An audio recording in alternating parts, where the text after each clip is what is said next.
मैं नेतृत्व का बहुत शुक्रगुजार हूं कि इस महत्वपूर्ण प्रस्ताव पर बात रखने के लिए मुझे उन्होंने मौका दिया। देखना तकरीर की लज्जत की जो उसने कहा, हमने ये जाना कि गोया ये भी मेरे दिल में है। बात इस बात की है कि यह अधिवेशन बहुत ऐतिहासिक अधिवेशन हो रहा है। 1907 में सूरत में अधिवेशन हुआ था, 1961 में गुजरात में अधिवेशन दोबारा हुआ।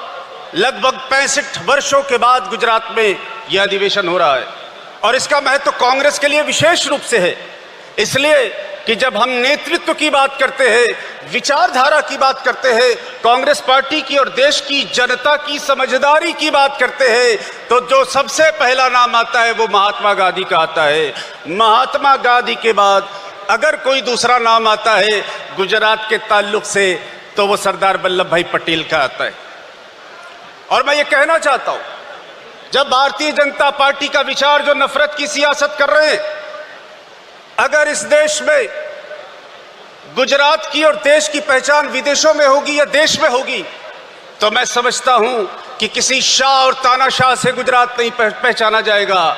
शाह और तानाशाह से इस राज्य की पहचान और देश की पहचान नहीं हो सकती।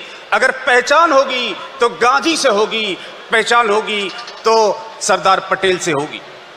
मुझे स्मरण है, ये नफरत की सियासत तो जमाने से चल रही है।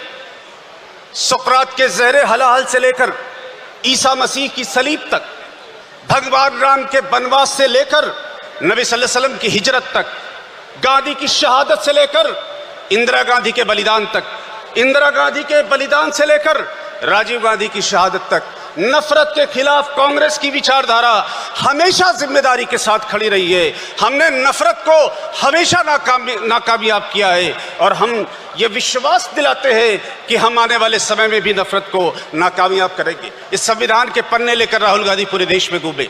ये संविधान जो हिंदू मुसलमान की बराबरी की बात करता है, जो दलित और ब्राह्मण की बराबरी की बात करता है, ये संविधान जो गरीब और अमीर की बराबरी की बात करता है, इस संविधान के पन्नों पर लगातार हमला हो रहा है। और मैं एक ही बात कहता हूं, एक पैगाम जो भगवान राम का था, जो नबी सल्लल्लाहु अलैहि वसल्लम का था, जो गांधी का था, जो अफ्रीका में मंडेला का था, जो गौतम बुद्धा का था, वही पैगाम सोनिया गांधी का, राहुल गांधी का, खरगे साहब का है। मोहब्बत का, अमन का, शांति का, सौहार्द का, कौमी यकजहती का, भाईचारे का, इंसानी रिश्तों का, उस विचार पर लगातार हमला हो रहा है। और मैं समझता हूं कि ये सदन हाथ उठाकर समर्थन करेगा, राहुल गांधी के कदम से कदम मिलाकर, राहुल गांधी के कंधे से कंधा मिलाकर, उनकी आवाज से आवाज मिलाकर हमारे जैसे कार्यकर्ता, हजारों हजार लाखों लाख कार्यकर्ता अपने जिस्म का खून निचोड़कर डाल देंगे उनके कदमों में कि हाँ, नफरत की सियासत को, संविधान को हम हर हाल में कामयाब करेंगे,